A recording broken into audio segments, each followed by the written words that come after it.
สบายดีเดี๋ยวสิพามาเบิ่งกล้องออนไลน์เนาะเบิ่งผ่านแพลตฟอร์มของเราเนาะตัวนี้สามารถเข้าเบิ่งผ่านคอมพิวเตอร์ได้ในรูปแบบนี้เนาะแล้วก็พร้อมเดียวกันนี้สามารถเบิ่ง GPS ได้เนาะในแพลตฟอร์มควบคู่กันไปเลยเนาะสามารถใช้งานได้ครบถ้วนเนาะ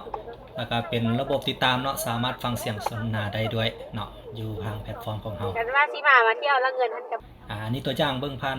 คอมพิวเตอร์เด้อเนาะเนี่ย GPS กำลังแล่นเนาะจุดที่ว่าอยู่เนาะจะเป็นเส้นทางส่วนมอนตลาดส่วนมอนออกสู่เส้นท่าเรือเนาะตัวนี้ออกสู่หางใหญ่เนี่ยรถกำลังแล่นออกมาเนาะ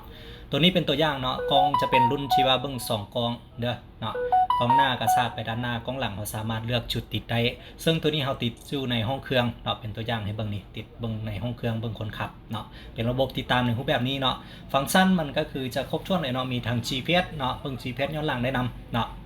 แล้วก็เป็นกล้องระบบกล้องติดตามเนาะสามารถมอนิเตอร์เบิ่งผ่านคอมพิวเตอร์ได้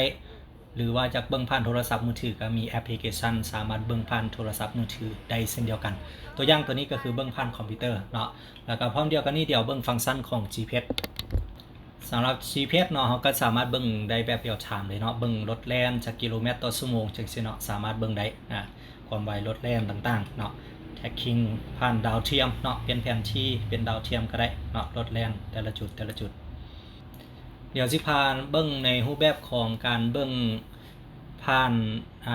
เบิ่ง GPS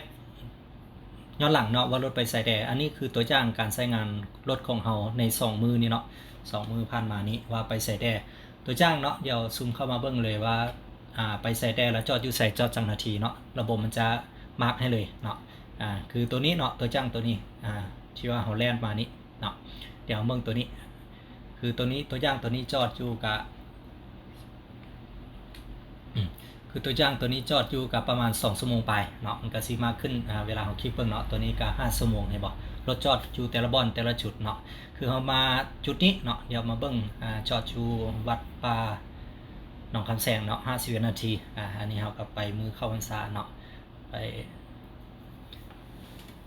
โอเคเนาะอันนี้คือคร่าวๆเนาะตัวอย่างการใช้งานในรูปแบบของแพลตฟอร์มเนาะเป็นตัวอย่างรีวิวให้เบิ่ง